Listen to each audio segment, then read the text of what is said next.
welcome to the In.It podcast. Today we have Johnathan from Being Here.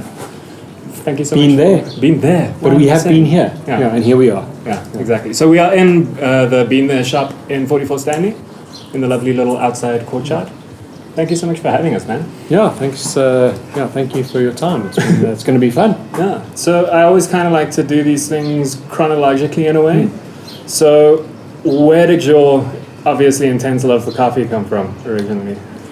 Yeah, so I mean that's quite an easy one because I got introduced to coffee by my grandmother. Oh yeah. So her name was Olga, and so at some point when you walk into the shop, you will see Olga's Reserve, which is a limited edition that we do from time to time. We don't have any in the shop at the moment because with lockdown it has not made its way here yet, but it will be on its way.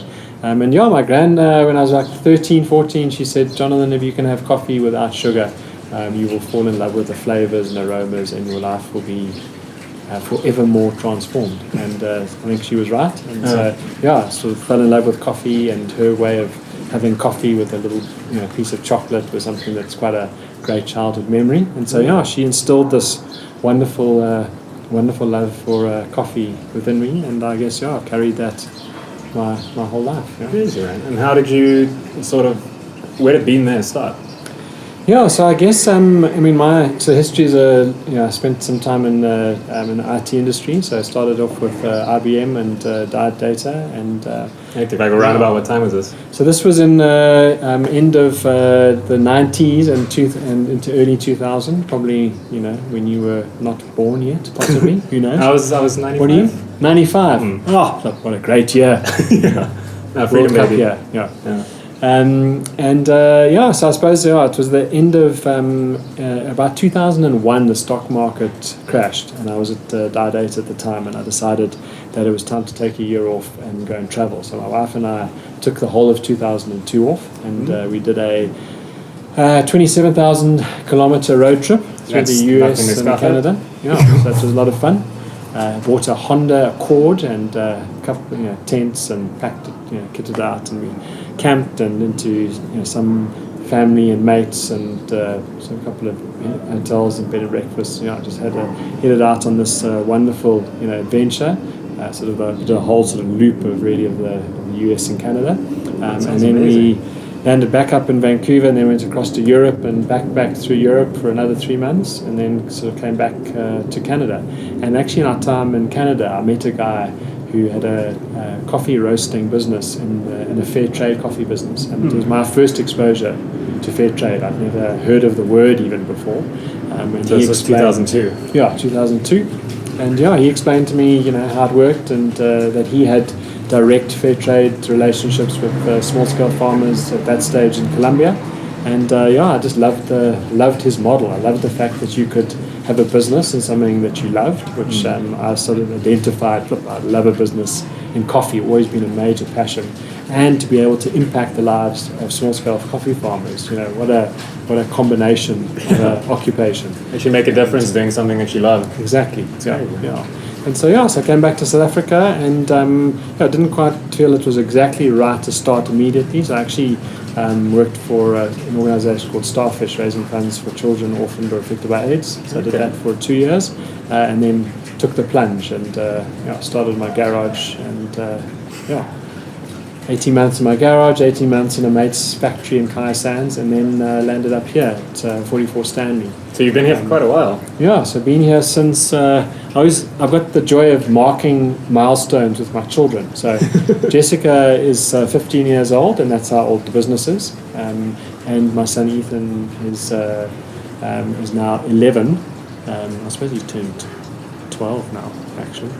Lockdown's a bit confusing. Yeah, time flew this year. I feel like we're still in May. And his birthday was in May, so he is now 12, yes. And so that's how long we've been here, 12 years. Crazy. At 44 Stanley. That's quite an achievement, eh? And have you been in the same spot? We have, yeah. I mean, we sort of, the spot stayed the same, as you would have probably noticed, or maybe you hadn't noticed, but we renovated it, so we were due to open just before lockdown. We were a few days away from opening the shop, and so we changed the whole structure after I suppose, after these 12 years. But we had a few little refurbs along the way, but this was quite a big change with the movement of the bar and a whole lot of new seating, etc. So it looks great. It's a very nice atmosphere in there. I do think that those lampshades are probably the most photographed lampshades in Joburg at the moment. I think everyone who walks through the front door just lifts their phone up, takes a photo of the lampshades. I've never seen lampshades like that. And carries on.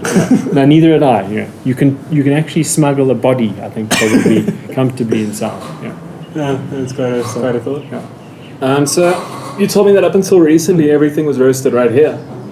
Yeah, so I suppose we started by roasting, and so we did roast everything here for the first, I think, when we moved across, but maybe for the last, I suppose we've probably been at Braamfontein for the last 4 years roasting, but before that, so the first, I suppose, 8 we were roasting pretty much full time here, and then as it just, I think it just got a little bit too chaotic, a little bit too much roasting.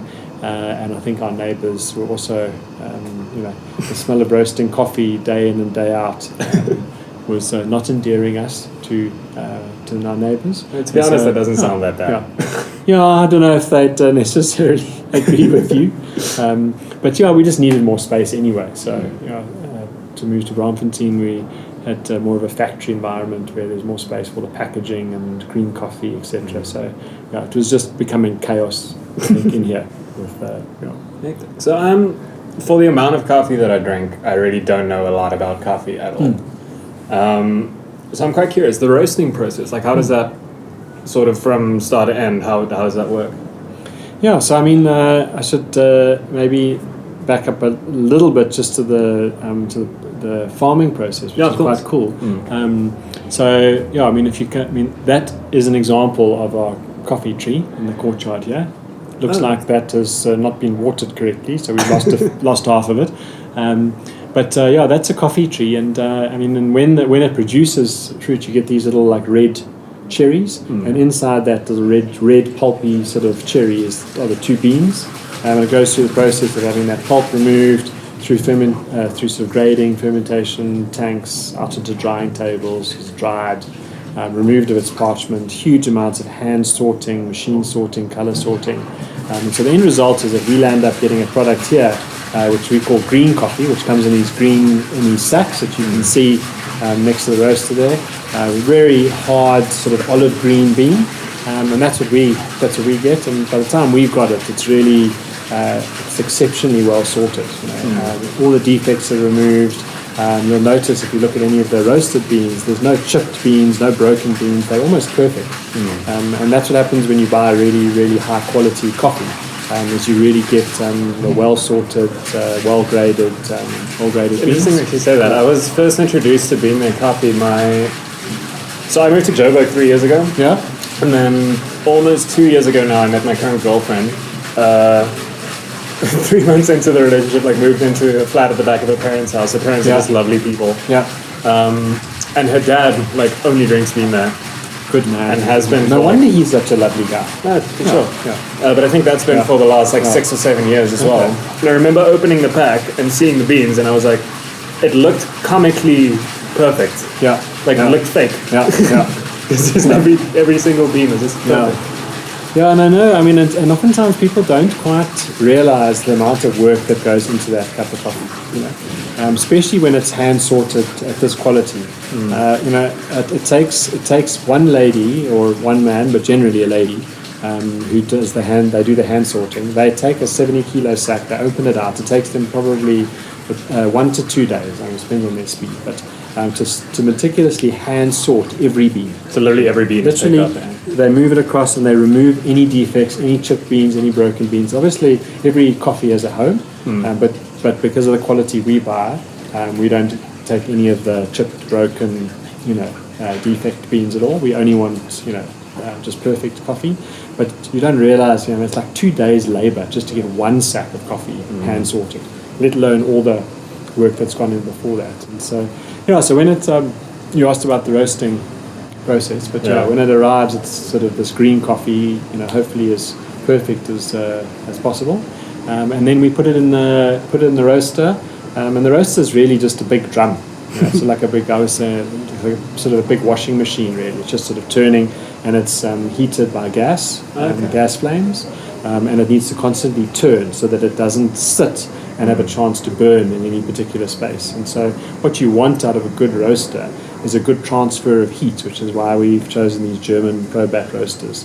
The one here at 44 Stanley is a 2004, and the one that we actually do most of our roasting on is from 1950. So yeah, and they've got these cast iron drums with this like really great heat retention, and that is able to transfer very even heat to the beans. I guess that makes for an even roast. Is it one of those things where they just don't make them like they used to? Yeah, I think so. I mean, I think the Probat is still existing, and they do. I mean, if we had to buy a new one, I think the new ones would probably. I mean, they're probably as good. I think there's maybe it's just just that we feel like nostalgia factor, a bit of nostalgia to vintage. We roast on a vintage Probat. Maybe there's something in that.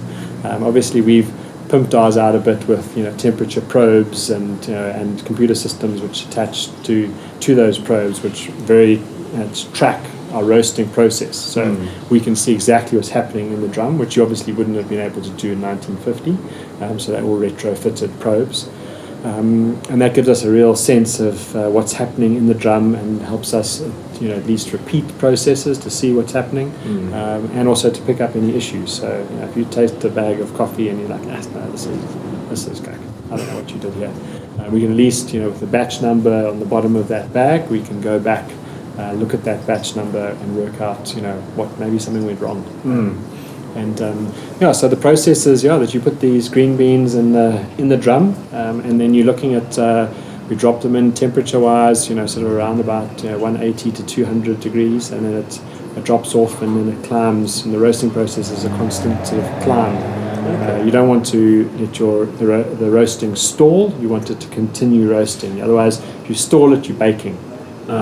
So you want to roast coffee, not bake coffee. And I only know that because I baked the first few batches of coffee. So what happens when you bake it? It just has this bready baked sort of taste, a flatness to it. It loses its sparkle. I think you sort of flatten the process out. You just stall it, and it just sort of all the exciting sort of acidity and aroma and body and stuff within that bean just sort of disappears. So you just want to continue. You need to continue this rate of rise, and you don't want it to stall. And so you're looking at about somewhere around the sort of 12-minute mark. That quickly? I would have thought it was like crazy long. And you put in. I mean, there's a weight loss component, which is always a sad part. You put in 10 kilos, and you only get 8.5 out. So you lose somewhere around, depending on how you roast it, somewhere around 15%. Crazy. Which is the moisture content. So the beans sort of double in size, and then they lose 15% of their weight. So they come out bigger but lighter. Yeah. Okay. So it always feels like you're burning money inside because you paid for it, and now you put it in the roaster, and then what comes out is less. So you just burn to cash inside there, which is always a bit sad. So yeah. It's a wonderful environment here. You get to hear the rushing water. And, just the water's a little bit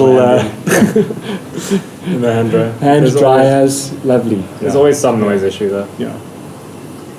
But it's all good. So tell me a little bit, has your clientele sort of changed in the last, since starting at all? Or do you find you just sort of get customers and then keep them?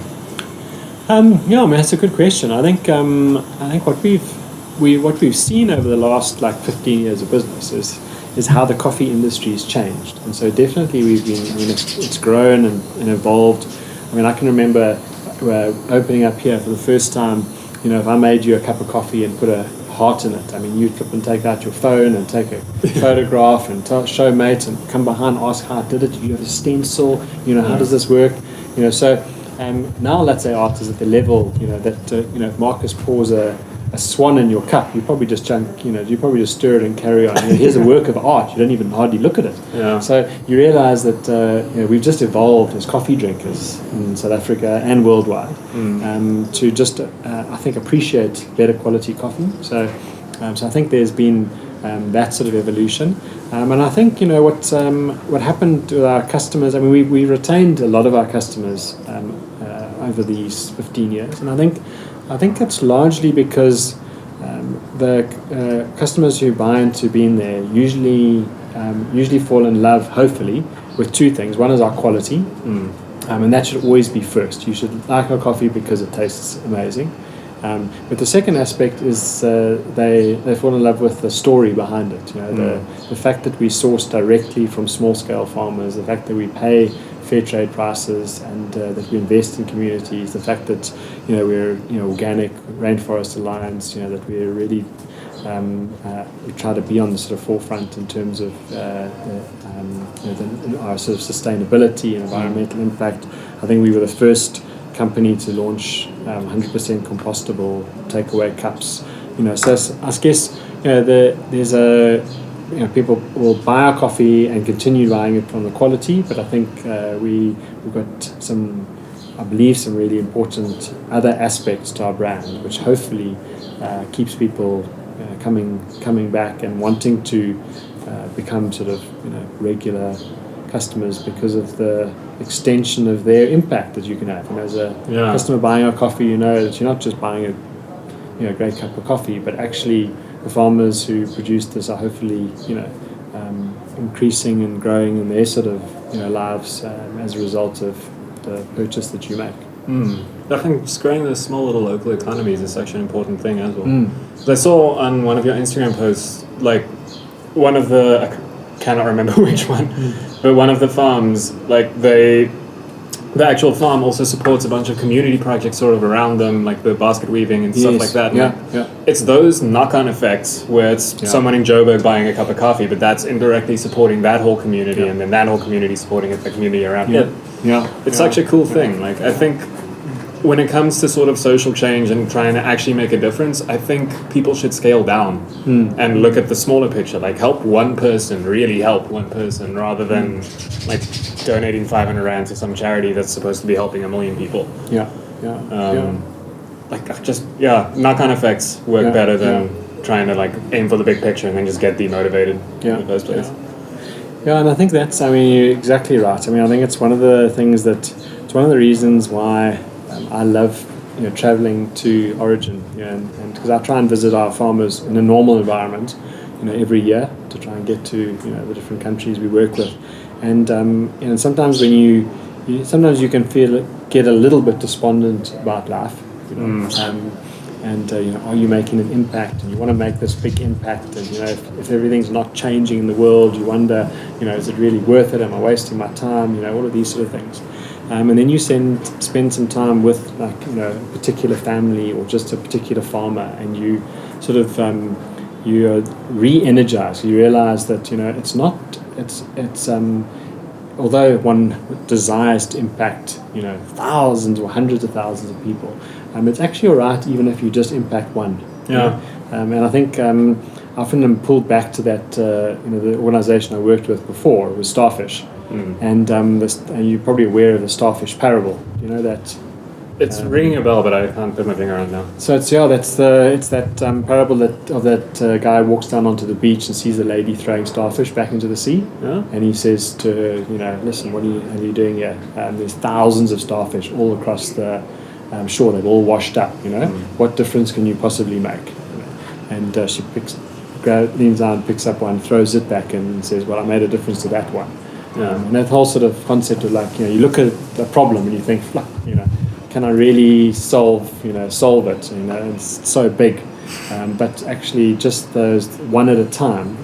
For that one, you can make a difference. And so I think that that's certainly been like an encouragement to me when feeling a little bit shattered and a little bit like what impact are we really making? And then you get out and chat to farmers in Rwanda, and as you mentioned the basket weaving thing. I mean, that project in Rwanda, the community we work with there, is amazing. I mean, what they've done in that community through cow projects, through basket weaving, through nurseries for coffee seedlings, through a milling plant for cassava, which is their staple diet. Instead of mom sitting there with a pestle and mortar milling the cassava. They just bring it to the co-op, to the coffee station. They've got a little mill, chuck their cassava in there in a few minutes. They've got the whole bag is milled. They go home, saves a whole lot of time. They can now spend, with kids or, doing homework or doing other things.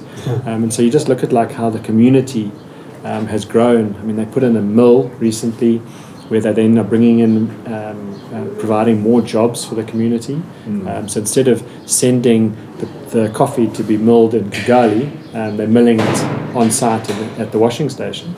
In their little community, and then providing hand sorting jobs and milling jobs and everything for their community.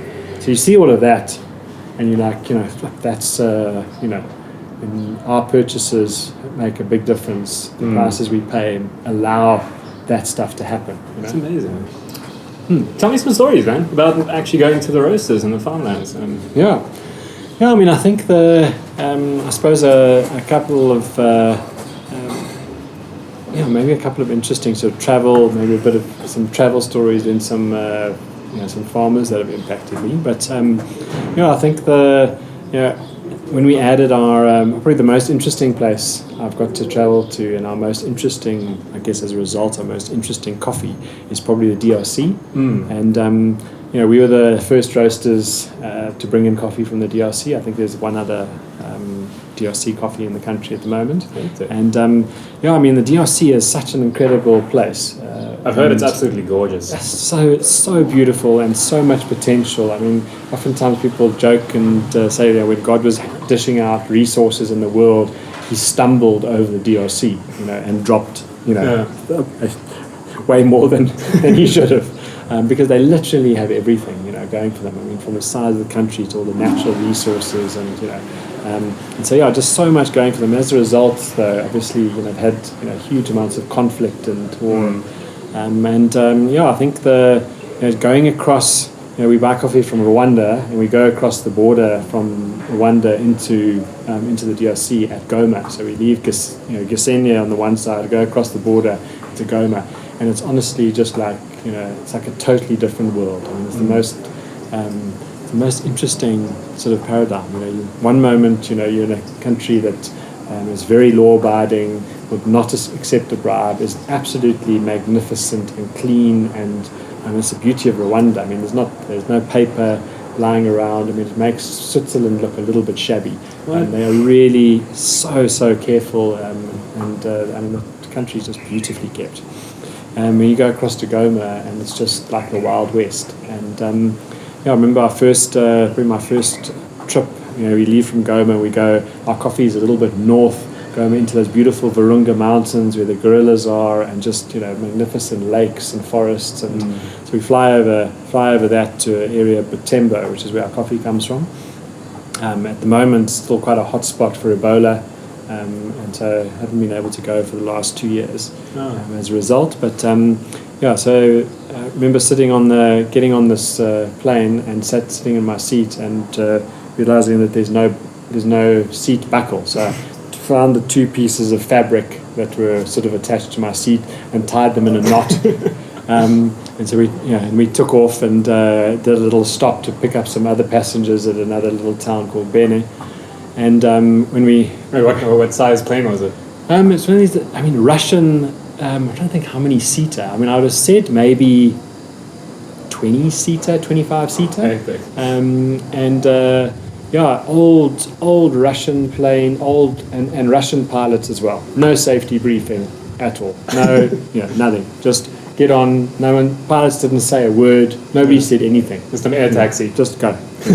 And so we stopped this little town in Beni, and they got everyone off, so everyone gets off, and then they proceeded. Obviously, they ran out of luggage space, so they just proceeded to pack all the luggage, the remaining luggage for the new people coming on, in the aisle.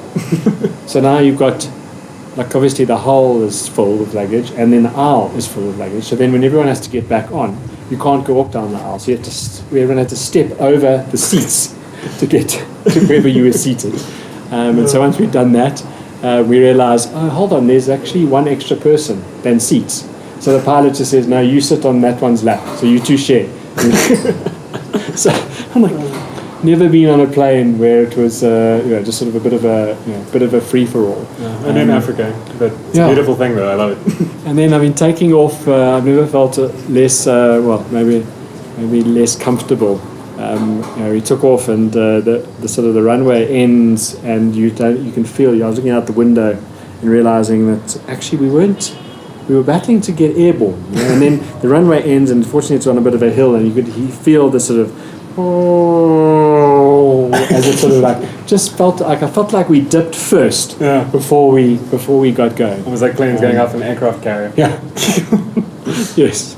Yeah. And so I think DRC is a bit crazy from that point of view. I mean, there's no getting around. Unfortunately, getting around bribes. I mean, nobody. You never have the right stuff. No matter what cards you have, what vaccinations you have, you're just not going to have the right stuff. So the moment you stand in the queue to hand over your passport, he says, but you don't have a polio vaccine. Like, no, well, I had it as a kid. Well, polio is very, very rife where you're going. You're going to need to have that vaccine. And then So how much is that vaccine? So you know that there's going to be, but there's no getting around it. Otherwise, you don't get on the plane. You don't get to where you're going. So I think that's challenge dealing in the DRC. But I guess what strikes me particularly is just how incredible the people are. So just the friendliness and the laughter and the joy of the cooperative that we work with, where because of the premiums we're paying, the company we work with is able to pay 25% more than anyone else in that area. And also because of our premiums, we've provided midday meals for people. We've built a bit of a creche for kids that allows moms to bring their kids along to work, and then the kids have got a place to play while mom's working. Simple things like we bought a sound system. We asked what do ladies want? They want to listen to music, while they're working. And so we bought a sound system, and just to see the joy at having work, I guess, and just the joy in the people, I think was particularly exciting. So but it always comes back to the little things though. It's just like the tiniest, especially when it's people that have been hit by living in a country which is, I can't imagine it's easy to live in the DRC. No.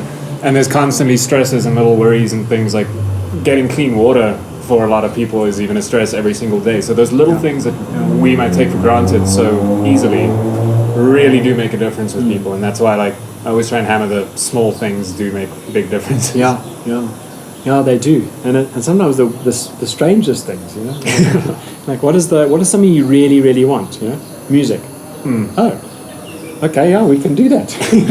I was thinking something else, so it's coming, left field. So sometimes you can get so caught up in your own little world that you forget what actually just little things make differences to people. Small things matter. It's like having music to listen to while you work. That makes such a big difference just in your whole demeanor. Not even demeanor, just mental health, I guess. No, I think good working environments, comfortable, just being happy in your in your work. So how do you actually go about finding new places? I mean we've had I've had, I suppose, the joy of being connected with right at the beginning when I first started with a guy who's at that stage in Switzerland, now living in Liverpool, but his family had started a business in Kenya, and his family business is over 150 years old, and he's just got the same sort of heart for, I think, for Africa, same heart for making sure that farmers receive a fair price, and really wanting to see African farmers who produce great coffee being rewarded. I think the beauty of trading fairly is it's not charity. This is not me rocking up saying let me give you some bucks. This is actually me just saying, hey, you produce some of the finest coffee on the planet. Let me pay you what it's worth to be paid. Exactly. And I think and so he has the same. His name's Phil Schluter, and he has the same heart and the same desires to see the same sort of change where we work. And so I mean, he would connect me, given all his history and the number of producers he knows, the number of people he's worked with in the coffee industry. When I looked at a new country, looking at Ethiopia, I'd say, listen, I'm looking for a new community. What do you suggest? And he would come back with a few options, And so on that sort of basis, that's where we would start. We'd cup the samples, and we obviously want to make sure we buy the best quality coffee. Yeah. And so we pick up the best coffee out of the samples there, and then see whether we could align good quality with the community we wanted to work with. So that's what we've done. Over the years, is every time I'm looking at a new place, I'd phone him and say, hey, what do you recommend? And he would he'd sort of go from there. That's amazing, man.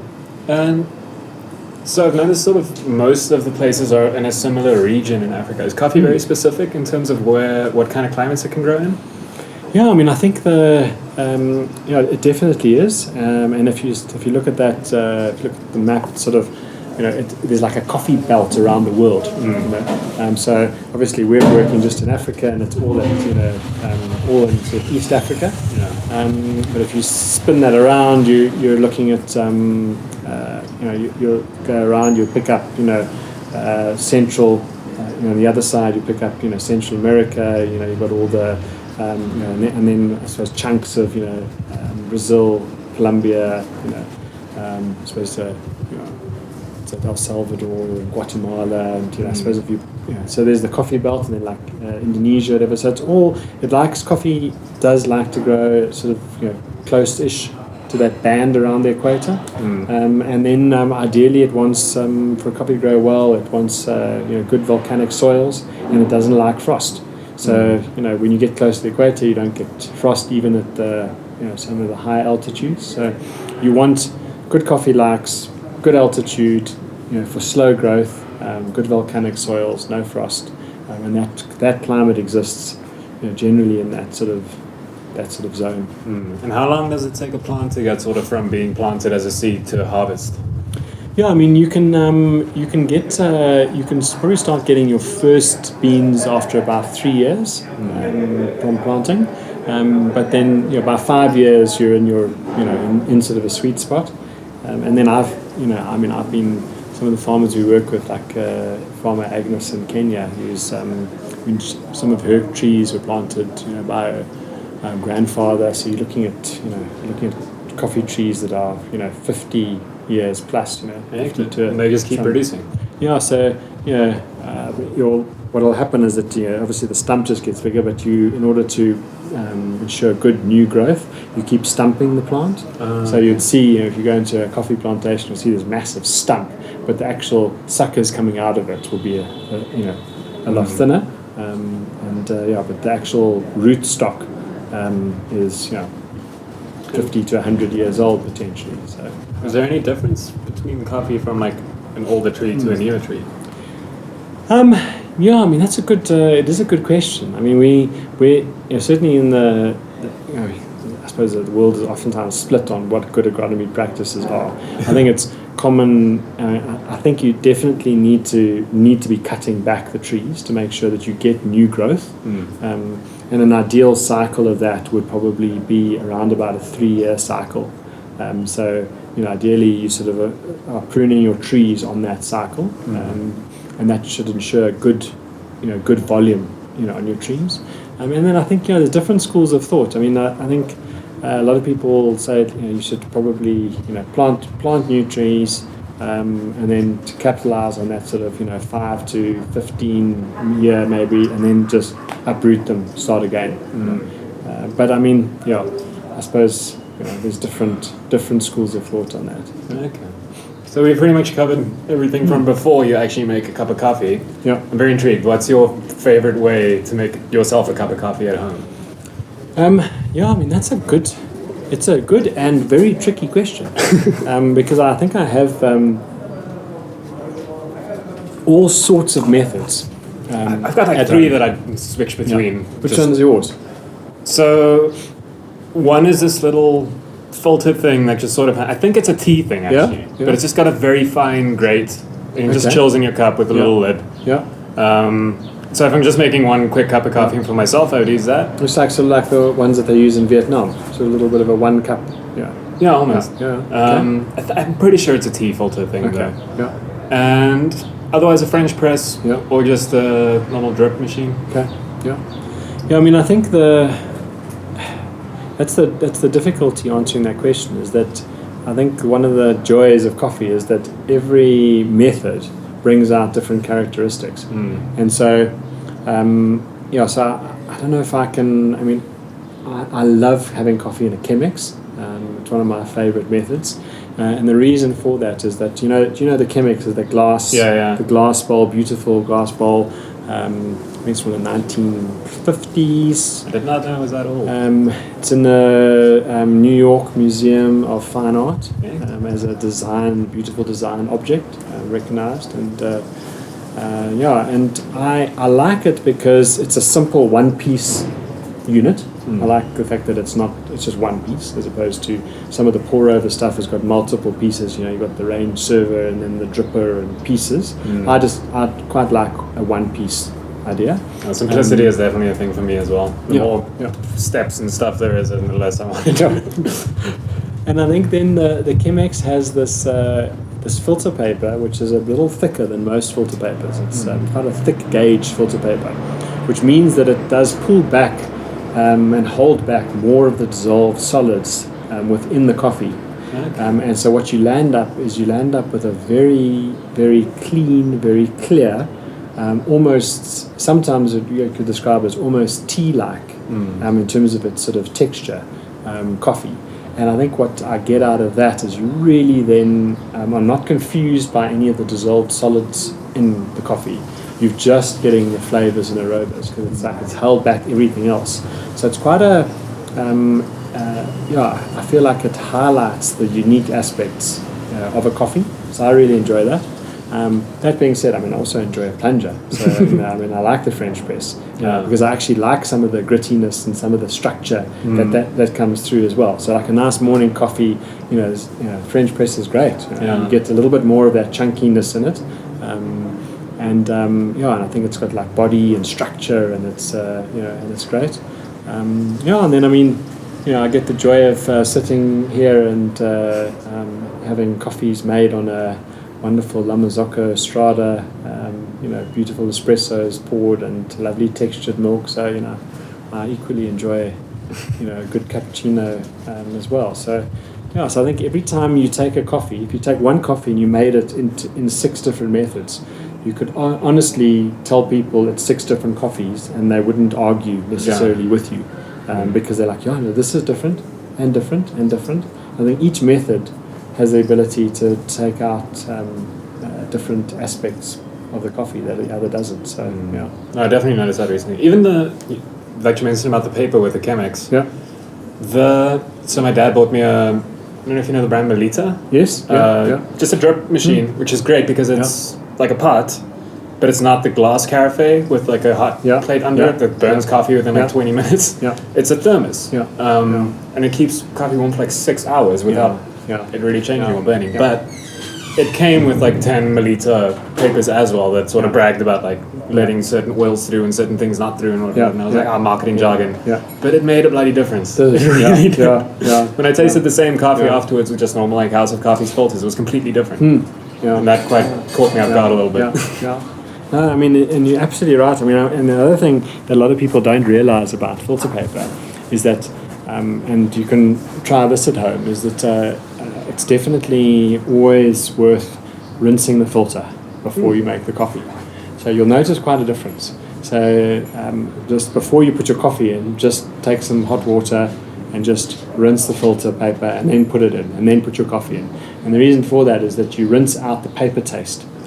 So there's a bit of a paperiness to it. And so I can taste, and you taste it. We made a Chemex or a filter coffee with one rinsed and one not rinsed. There's a little bit, if you discern it, you can say, there's a little bit of, I can taste a little bit of the paper in it. You're not always aware of it until it's maybe pointed out, but I think you'll notice quite a big difference. I'm definitely if you just hot water, even hot water from the tap, rinse it out, and then chuck your coffee in. And that's nice little hint on anything paper related.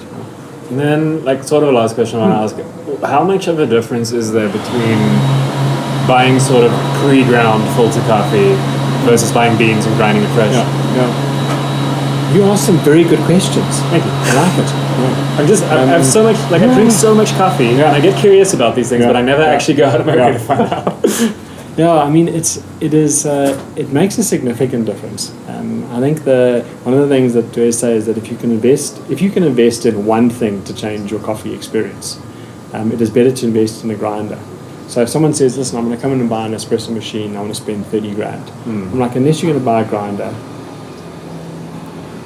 don't waste your time. You know? Because coffee, once you grind the coffee, it loses its best components probably within minutes of grinding. It's why that when you look at the espresso bar, we don't have any grinders that have any hoppers. You know, you may have been into coffee shops, and they're less prevalent now. I think people are realizing it. But in the old days, you'd always have like your espresso grinder, and then it had this like circular hopper that the guy would click, click, click, click, click, and that little hopper would be full of coffee. So you grind it all, and then you dispense it. But actually, some of the best aromas and flavors are lost within minutes of grinding. And so the ideal is that you do buy a grinder for home and then grind it, brew it. And I think that it's one of the best investments you can make in terms of elevating the coffee experience and just getting so much more flavor and aroma out of it. So, but that being said, I mean, not everyone has that ability to do it, and not to say that coffee isn't. I've had some great pre-ground coffee.